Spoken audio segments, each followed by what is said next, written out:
Hello, Patriots. This is Kelly Jackson with TruthWire News, where Tennessee's conservative values meet real investigative reporting.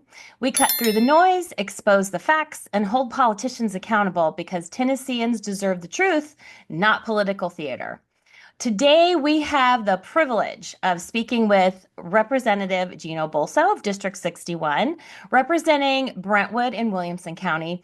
And he is here to talk about a few of the really great bills he is sponsoring in this new session. Welcome, Gino, and thank you for being with me today. It's my pleasure, Kelly. Good afternoon. You too. Even though it's kind of gray and yucky, it is a great afternoon. So I grabbed four of your bills that I particularly wanted to talk about today because I think they're fantastic. And I also want to make sure people are aware to make sure that they support these items and encourage their own reps to support them as well. Great. So let's start with HB 26, the Unborn Okay. Child Protection Act. Tell us about the premise for the bill, and then I can ask a few questions. Sure. The premise for the bill, Kelly, is this. Currently, under both federal and state law, it is a felony for anyone to mail or deliver into the state of Tennessee abortion pills. Mhm. Nevertheless, despite the fact that those criminal laws are on the books, Yeah. it is going on quite a bit. And we know this from firsthand accounts of young ladies who have actually ordered these abortion pills online and in some cases been harmed by them, Wow. both in Middle Tennessee and in West Tennessee. Mhm. And so it occurred to me, is there something else that we can do to deter abortion pill manufacturers and distributors and sellers Sure. and resellers from violating the law? Yeah. And that became the Unborn Child Protection Act, which simply uses our existing wrongful death statute Okay. to allow the next of kin of the unborn child who's killed by the use of the unlawfully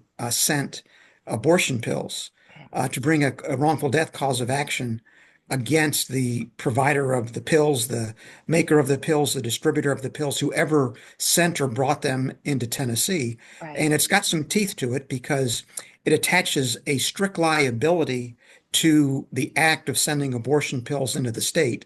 Yeah. So literally all that uh, the mother, the father, or some other relation of the unborn child has to prove is that the defendant sent the abortion pills into Tennessee Yep. illegally. And if that's the case, the defendant is strictly liable in the amount of $5 million, which is a Wow. stipulated amount of damages for the death of the unborn child. Right.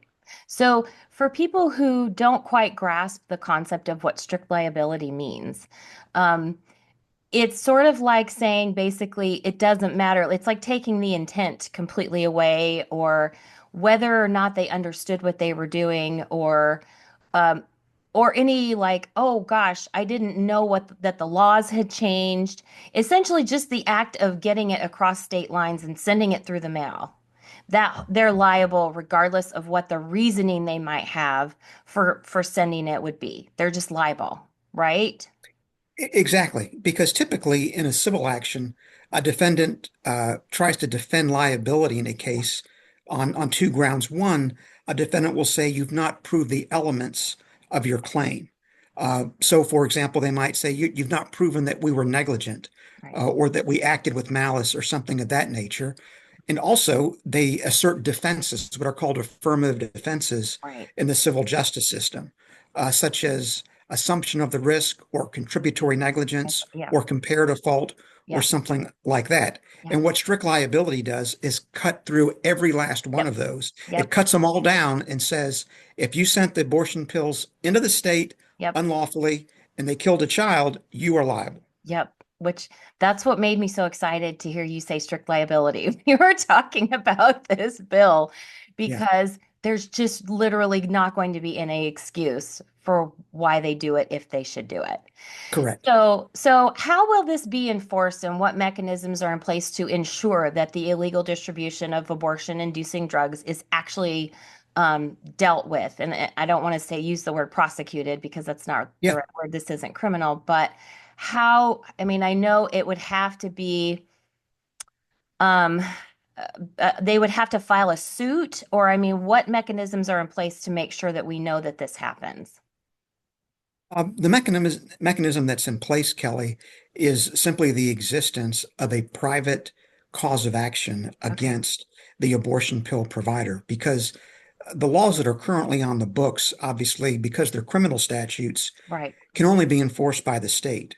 And what this does is it authorizes private individuals who are next of kin of the unborn child to bring the cause of action. So it could be brought by a mother who was harmed by the pills, who took them, or the Mhm. father, or anyone who's related to the unborn child who was killed, who has standing under our current wrongful death statute to Okay, bring a cause of action for wrongful death. okay, okay.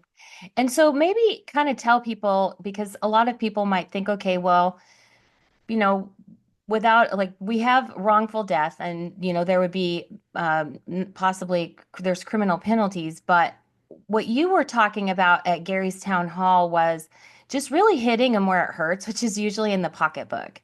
So Yes. how does imposing a $5 million civil penalty create a stronger deterrent than a traditional criminal charge would?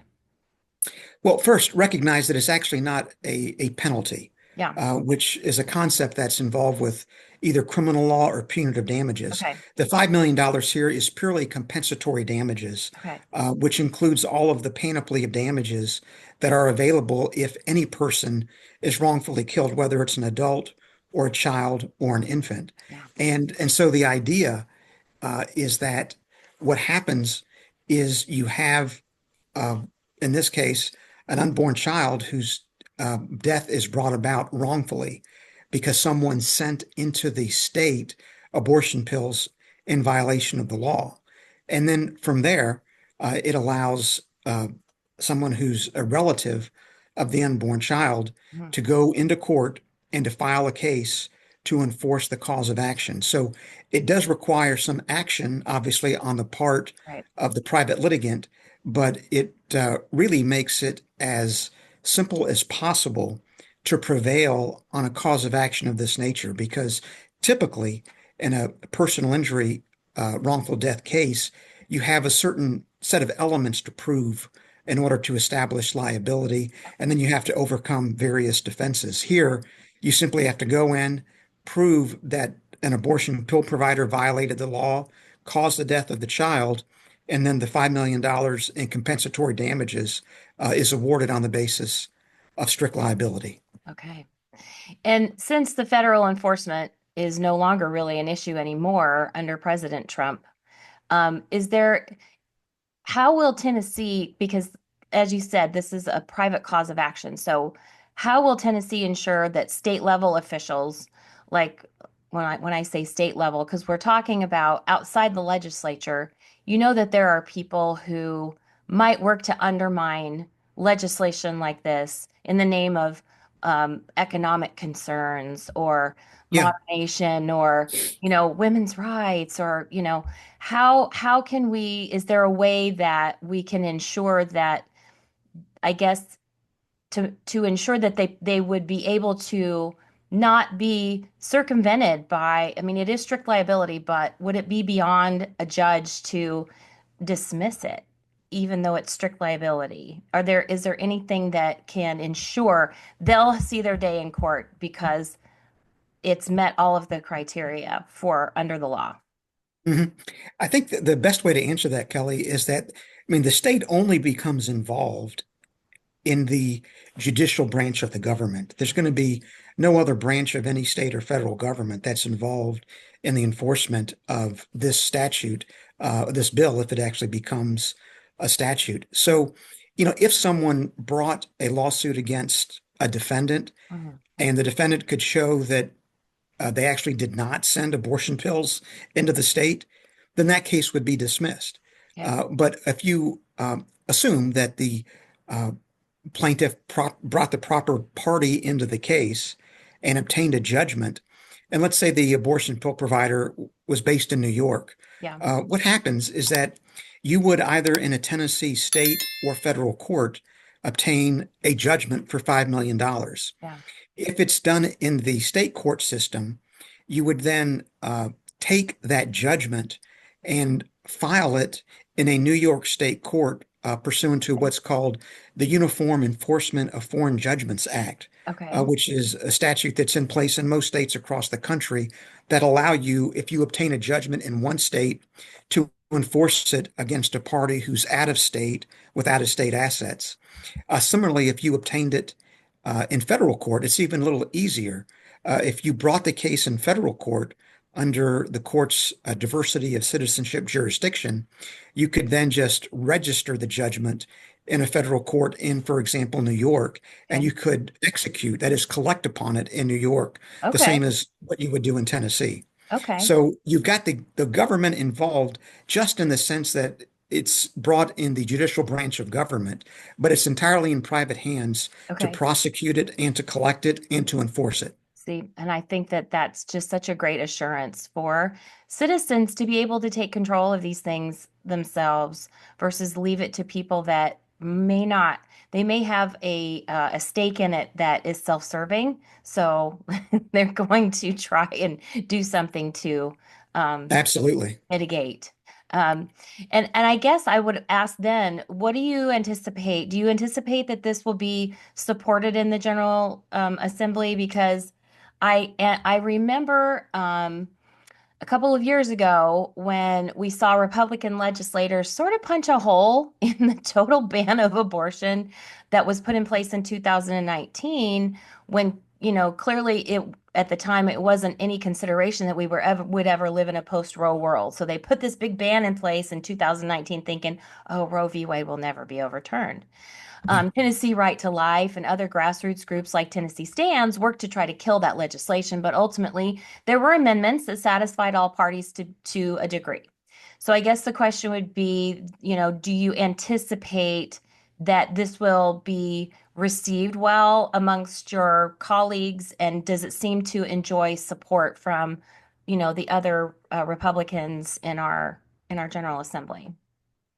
Yeah, the short answer is yes. I believe that it will. Certainly, my Republican colleagues that I've spoken with so far are fully in support of it because, That's great. recognize that what we're doing is trying to deter criminal conduct Yeah, with a civil cause of action. So we've already crossed the bridge that good. everyone understands that it is a felony to send abortion pills into the state, but that it's still going on. Yeah, And so really, you just have to convince folks that using the civil justice system to right, deter this type of unlawful conduct is a good right, idea. right. And the target defendants here are the abortion pill manufacturers, distributors, sellers, and resellers who are, attempting to profit Yeah, through illegal conduct that involves the death of an unborn child. yeah. So I think we're going to get broad support in our caucus, both in the House and the Senate, and that this will pass. That's great. That's great. Well, let's move on to the next bill that I wanted to discuss, and that is the Trump Act. That's Sure. HB 145, and I think it's SB 194. I was really interested in this bill because it has the opportunity to right a very old judicial wrong, which we'll get into in a minute. But just give us the basic explanation of what the bill is written to do and how it will work in practical application. Okay, sure. Uh, the Trump Act is designed both to demagnetize Tennessee as a destination for illegal aliens Yeah. and to reduce the economic burden on Tennessee taxpayers Okay. from the illegal aliens who are already here. And it really has three components. The first, which could be the most important of all, Hmm. defines the terms resident of the state, resident of Tennessee, resident in our Tennessee code Yeah. to refer only to U.S. citizens or Hmm. aliens lawfully in the state, so Yeah. that no one can ever claim that because the word resident is used in our code, that an illegal alien might be able to take advantage of taxpayer-funded Yeah. benefits that Yeah. are otherwise available to those here lawfully. Yeah. And that is obviously something that's designed to reduce the economic burden Yeah. on citizens of Tennessee. The Yeah. second component is the demagnetization part. It says that financial institutions and financial service companies Mhm. must first verify the lawful immigration status of any customer who seeks to wire or otherwise electronically send funds outside the country. Because one thing that we know is happening, Kelly, Yeah. is that we have folks who are in the state illegally, who work illegally, Yeah. and then they go to Western Union or other Mhm. financial institutions or service companies Yeah. and wire money back home. Yeah. And we're going to shut that down, which will make Tennessee a less attractive destination for Yes. folks who want to come to the country illegally and send money back out of the country. Yeah. Then the third part, which I think you were adumbrating a moment ago, is the part that says if you are an illegal alien and you enroll a child in public school, you must pay tuition at the same rate Yeah. that a parent who is lawfully in the state, who's out of county, would Yeah. pay. Yeah. And that obviously is in part designed both to reduce the burden that our schools are under Yeah. from having to assimilate so many English second language learners, Yeah. and also to challenge the 1982 U.S. Supreme Court decision in Plyler versus Doe. Yes. Which that's the next aspect I'm going to get to that, but the Okay. first question I'm going to have is first I want to comment on what you just said as the mom of three kids who had or have IEPs. And having worked in our school district as a SPED TA, I have many friends who work in the district and work in adjacent districts who have talked about the burden that that does put on some of the schools, primarily outside like Davidson or Rutherford counties, where they have a lot of kids coming into those schools that are English is not even a second language. They don't speak it at all. So they are having to divert a lot of those SPED services to those kids versus the kids who have IEPs who are under federal law. They're obligated to meet the needs of these kids. They just don't have the resources to Mhm. accommodate all of these kids. And it's really, I think when I spoke to the Attorney General, when I talked to Attorney General Skermetti once about this, that was one of the things he had suggested as far as a vehicle to send it up the chain to engage in a lawsuit to kind of get the Plyler versus Doe overturned would be to have a school district, file a lawsuit. But I think this Yeah. will work better um, than that maybe would. But I have to ask because we just got through a special session and we passed some legislation regarding the school vouchers. So Yeah. will the Trump Act ensure that the new voucher program is not extended to illegal immigrant children, or will Plyler versus Doe sort of override those protections? How do those things intermingle with each other? In this particular case, they do not directly intermingle because when you look at the Education Freedom Act that we just passed, Hmm. there's a specific provision in the act that restricts it to U.S. citizens or aliens lawfully in the state. So under the bill, which just became law that we just passed, uh, children of illegal aliens are not covered by the scholarship and have no eligibility for the scholarship. Do you anticipate any legal challenges to that, like on behalf of any of the organizations that we know exist in Tennessee It's that entirely bring possible. bring Yeah. them into the state um, to I, you know, file I think suit? I think the short answer is yes. Yeah, okay. That we're going to have a number of bills, I think, that become effective on or before July 1 of this year Yeah. that address the problem of illegal Yeah. immigration. And so I think at some level, every one of Hmm. these laws that we pass Yeah. will be challenged by those who, for whatever Yeah. reason, think it's best that we have a country that has no borders. Yeah. And unfortunately, Hmm. those people, although small in number, still Yeah. exist. They do. They do. Yeah. So then let's talk about the Trump Act setting the stage for overturning Plyler versus Doe, just like Roe versus Wade. For people who don't know, for decades, Plyler versus Doe, which I think is a precedent from 1982, has forced states to provide free public education to illegal immigrants, placing enormous financial burdens on taxpayers, as we just discussed. Um, With Roe versus Wade being successfully overturned, do you think there's a momentum for challenging Plyler in the courts? Could this bill be a stepping stone, like a real true stepping stone toward a Supreme Court case that finally allows states to refuse taxpayer-funded education to those who are in the country illegally? And do you see Tennessee leading the charge in the same way that Texas led on the abortion restrictions? Yes, I do. And I think there's an appetite with our current U.S. Supreme Court to look at precedent that is egregiously wrong and correct it, Yeah, which is what happened in Roe. In Roe, you had a Supreme Court by a 7-2 margin using the Due Process Clause to create a right that nowhere existed in right. our U.S. Constitution. And in the Dobbs case, took care of that. Yeah, Similar in Plyler versus Doe, you had a 5-4 majority yeah. in 1982 in an opinion written by one of our most liberal justices Oh, ever, yes. Justice Brennan, Yes. who somehow found that the Equal Protection Clause required every state in the union to provide a free education, a free Yeah. public school education By virtue of just getting for here. folks who are here illegally. So go figure. Yes. And when you read the decision, it's just atrocious because Yes. you know, illegal aliens are not a protected class under our No. Constitution. Education is not a fundamental right under the Constitution. So Lord knows how they were able to Yeah. navigate the historical precedent and use the Equal Protection Clause Yeah. to invent this right.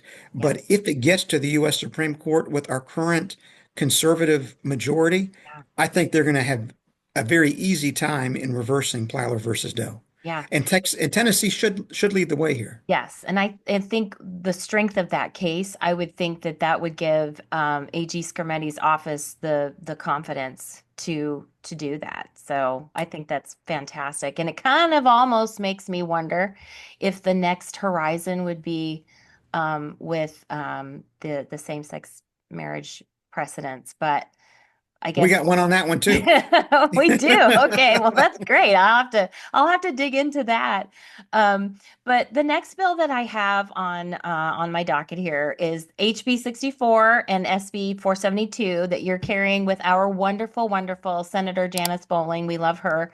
Yes. Protection of single-sex spaces in residential educational programs bill. So with President Trump's executive order banning biological males from intruding on women's sports, which I have to tell you, that picture of him signing that EO with all those little girls around his desk, as a woman, it made me emotional because I have a daughter and it's just he really wants to protect women and girls. But how does this Yeah. reinforce those protections in Tennessee's residential education programs?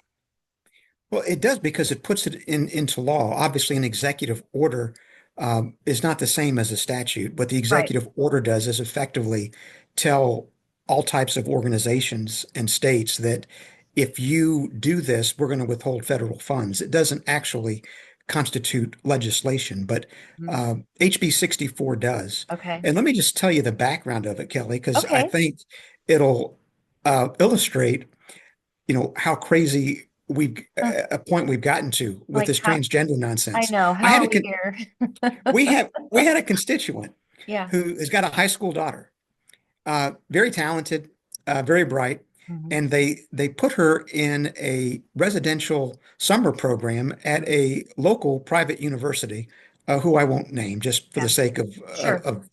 this exercise. Yeah. And the university asked whether they minded if she were assigned a transgender roommate. And they said, well, of course we do. We want our girl to have a roommate who's also a girl. Okay. Yeah. And so she was assigned a girl as a roommate. But what they hadn't counted on was that they were actually allowing biological boys who identify as female to use the restrooms and showers at the end of the hall in the dormitory on campus. That's And some of those boys who identified as girls were actually flirting with the girls. oh So my, the whole thing was a ruse. of And so course. the constituent came to me and said, "Can you do anything about this?" And I said, "Absolutely, we can." Yeah. And Heck so yeah. that and so what you see now is HB 64, which says, look, if you're having a residential educational program anywhere in the state, public or Yeah. private, grade school, middle school, secondary, post-secondary, it doesn't matter. And it's something that involves minors, Hmm. then you have got to segregate the sexes in any multi-user bathroom Yeah. or restroom or shower. Yeah. Yeah. So, what enforcement mechanisms are in place to ensure that woke administrators or activist educators cannot quietly just ignore these protections? Well, currently, just the fact that it would be unlawful Okay. under the existing statute and would subject whatever school it is to being disciplined Okay. by the state. So we don't have a specific penalty that's attached Okay. to it. It gives it raises the prospect that whoever violates it will be found liable Okay. once again civilly for Okay. damages should damages occur Okay. because they violated the statute. Because as you may know from your own Right. legal training, Kelly, that when a person, in this case a university or school, Right. violates a law, that's called negligence per se. Yes. And that, once again, is the type of a cause of action that can be brought, and in a civil cause of action, damages can be awarded Right. to redress that type of wrongful conduct. Right. So It's that's the current structure of it. It's going to be yeah. enforced just through the civil justice system. Yeah. There's no criminal penalty attached to it. Yeah. I mean, especially since the language is so plain. Yeah. There's just absolutely no going, hey, I didn't really understand what that meant. On its face, it's pretty obvious what Yeah. you mean. Yeah. So how does this bill prevent like leftist run educational institutions? Is there any provision in the bill that would keep them from finding loopholes to allow biological males into the girls' dorms or private spaces? Is there anything in there that helps that they can't avoid? I mean, we just talked about on its Yeah. face, but The short answer is no, because in this very statute, this bill, we actually connected it to the statute that we passed in the 113th General Assembly, which I co-sponsored. I sponsored in the House. Senator Kerry Roberts sponsored it in the Senate. But it actually defined the term sex throughout our Tennessee code to refer to, one's biological sex as determined by genetics and biology at the time of birth. yeah, So it's male, female, man, woman, boy, yeah, girl. yeah, So there's no wiggle room as good, to how any institution, whether they're progressive or right, leftist or whatever, can find a loophole in the statute. It does not yeah, exist. yeah. So you feel then pretty confident that this law will stand up to the inevitable legal challenges from the left-wing activist groups, and if it does face legal challenges, how do you anticipate that Tennessee would be able to defend it? Pretty robustly, I imagine. Yeah, and you're probably aware that right now, pending before the U.S. Supreme Court, is the LW versus State of Tennessee case, which Yeah. arose out of, once again, a statute that we passed back in the 113th General Assembly Yes. that banned surgical mutilation of children Yes. and these hormones that are being used, Yeah. puberty blockers, that sort of Yes. thing. And that statute was challenged. It was upheld in the Sixth Circuit Court of Appeals. The U.S. Supreme Court granted certiorari, and the Attorney General's office argued it, I believe, in December of this Okay. year. And so I'd say having that case there will ultimately result in a ruling by the Supreme Court Yeah. sometime in June. Yes. And that ruling will obviously affect all of these other statutes that we Okay. have since passed that Yeah. address the Right. transgender issue. We're Yeah. confident that the Supreme Court is going to find that there is a compelling state Yeah. interest for on grounds of public health and safety Yeah. not to allow this type of conduct. And Yeah. I think that that decision is going to have a broad application Yeah. across all of these statutes. And that would be by virtue of the fact that the definitions would just all of the definitions fall in line with one another. So if we're going to structure a Mhm. bill around the definition of of this as it was stated over here, if they're all strung together by all of those same definitions, then it would make sense that if you Yeah, ruled on one, then it's going to have that ripple effect out to all of the others with similar criteria in them. sure. And I think in that particular case, I mean, the fact that the federal government has now, under the Trump administration, come to its senses and Yeah, has just completely put the kibosh on the transgender nonsense is going to do nothing but sort of help the momentum, I think, yeah, in the Supreme Court. Because we, as a country, are now saying we've had enough of yeah, this nonsense where you try to redefine what it means to be a yeah, man or a woman. yeah. I think we're beyond that at this point. Oh, absolutely. And I think I was hearing something like the statistic was, um, I think something like 76% or something of the country is behind legislation that defines what men and women are, keeping girls' sports separate, protecting women from biological males in sports. I heard a story about a young girl, a sophomore in high school, who was forced to, her volleyball team played against another volleyball team that had biological male on it, and he spiked the ball over the net so hard that when it hit her in the face, it caused such damage that she's now permanently disabled.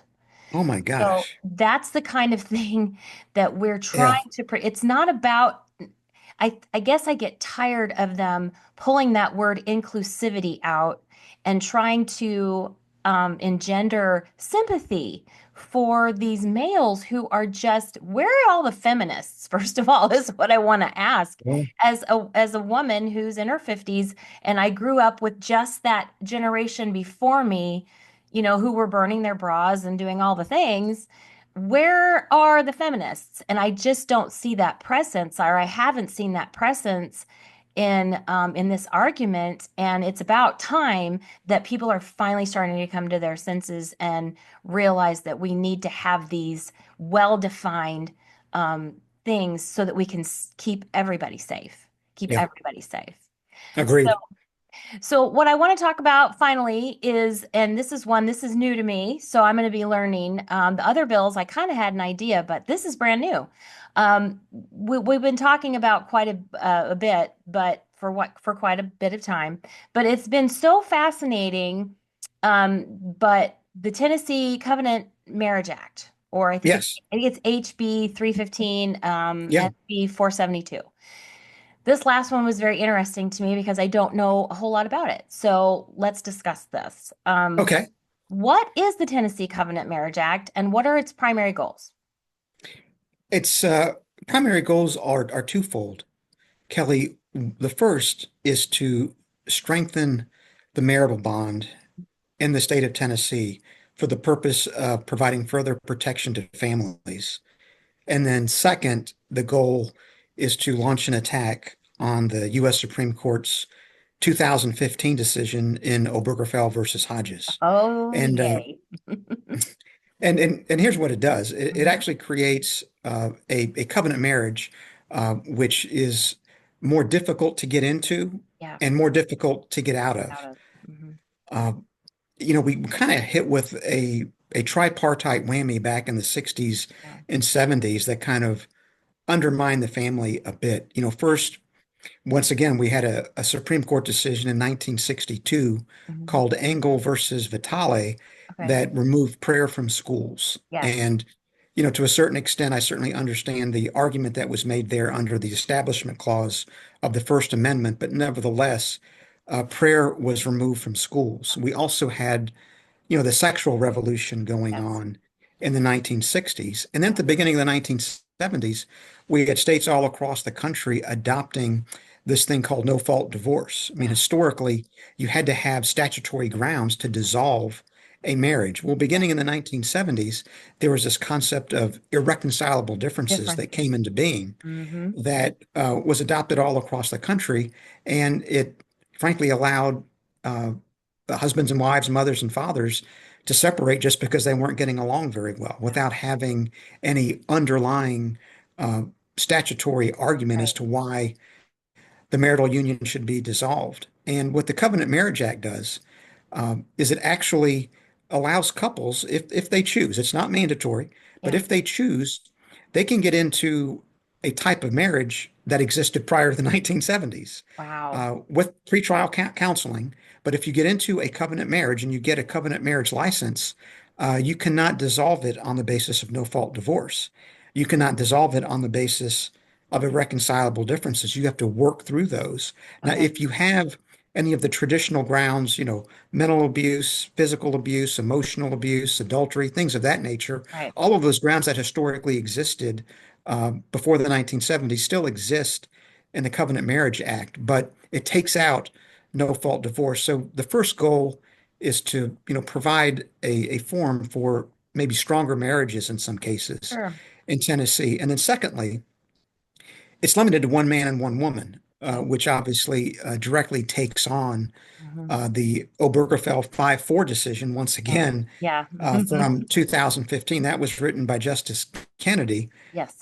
who, of all people, was, appointed by Ronald Reagan Yes. after Judge Bork was taken out by the Joe Oh, Biden-led Senate yeah. Judiciary Committee. Yes. But, four of the Supreme Court justices who voted in the majority are no longer on the court. Yeah.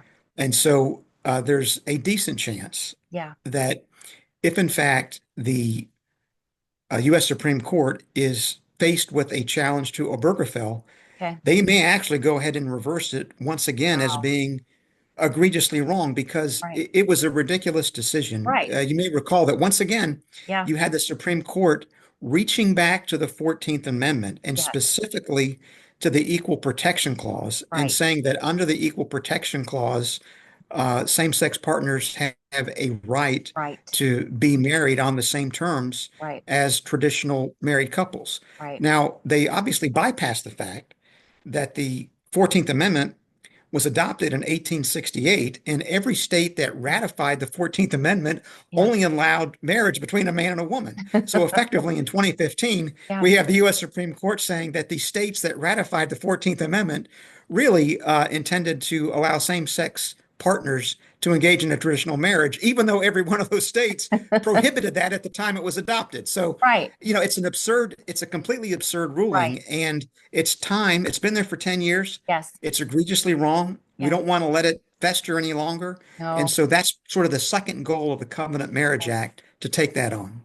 Yeah, Roe, it took 50 years, right? It And did. and what I always found so interesting about that is even you see quotes from Ruth Bader Ginsburg, who ha admitted she knew it was predicated on very shaky legal Hmm. grounds. She knew there would come a day where that particular precedent would be overturned. And I think for this, we need not go on another 40 years to wait for that to happen. So I guess Yeah. my next question would be, then how does this bill impact existing marriages between men and women? So can a current couple opt into a covenant marriage? Or do they automatically convert? Like does that It work? is by no means automatic, but the short answer is yes. Okay. If we have a couple that resides here in Tennessee and they want to obtain a covenant marriage license, which, Okay. makes that bond stronger under our marriage laws, Yeah. they absolutely can opt into it and obtain a Okay. covenant marriage. That's great. With especially with today's high divorce rates, how does this bill ensure that couples take marriage more seriously without trapping individuals, like you said, in unsafe or unhealthy relationships? Does that really kind of come to the individual, or I mean, it seems like this causes a person to sort of stop and pause and really kind of put some thought to it before just jumping in and flying to Vegas. I mean, it does. I mean, the whole concept is that there is mandatory pretrial counseling, which typically will be done in a religious setting by Yeah. a member of the clergy, a priest, a minister of some kind, so that the couple has a chance to walk through Right. all of the issues that are likely to arise in a marriage. And as you know, Kelly, there are many issues that arise decades after Yeah. decade Yeah. in marriages Yeah. because everybody is different. Yeah. And you need to be able to make that commitment to Yeah. weather the highs and the lows, the good times and Yeah. the bad. And the Yeah. premarital counseling is designed to make sure that Yeah. folks understand that there are going to be times when maybe they're not happy that they're married to who they're married to, but that nevertheless Yeah. they're married. It And doesn't. especially when you've got children, Yeah. you need to keep the family intact. Yeah. So that's why it's a little bit harder to get into. You could go and get married in Tennessee. You can get a marriage license Hmm. with no pre-trial, with no premarital counseling of Right. any kind, but Right. a covenant marriage requires it. Yeah. Yeah. So I guess then I'm thinking back to when Oberfell was before Oberfell became Oberfell, and you had all these county clerks. So would you anticipate seeing county clerks refusing to issue these sorts of licenses because they had some kind of um, personal problem with the idea of asserting that kind of authority over a couple, or knowing that this could lead to the overturning of Oberfell? They just, on principle, won't issue those licenses. Is there anything that can be done to address that kind of an issue should they decide to go rogue?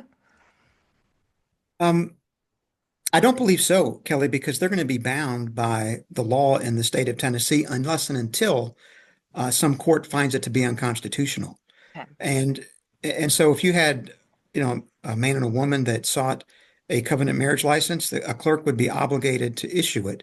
If you had a same-sex couple go and apply for one, the clerk could not issue it because it would be prohibited by the statute. And Okay. it's at that point where the clerk refuses that then the issue comes up and the case is brought. And then Hmm. we go through the judicial process through the federal district court, the federal court of appeals, and ultimately Yeah. to the U.S. Supreme Court. Yeah. So the clerks are going to be bound by the statute. Yeah. And if they refuse to comply with their obligation, a Right. court could issue what's called a writ of mandamus and Okay. require that they comply. Yeah. So I guess just for clarity for everybody, should this become law, these are the types of marriages for which marriage licenses would be issued. There's no option for any other kind. If you wanted to opt in as an already married person, you'd have that option because you already have a marriage license. But this would be the kind of marriage license. There's no other type. Like you would, this is how you get a marriage license in Tennessee, period. Actually, no. No, the Okay. the existing marriage license remains available. Okay. And in those states that have adopted covenant marriage acts, and Louisiana Okay. and Arkansas are two states that come to mind.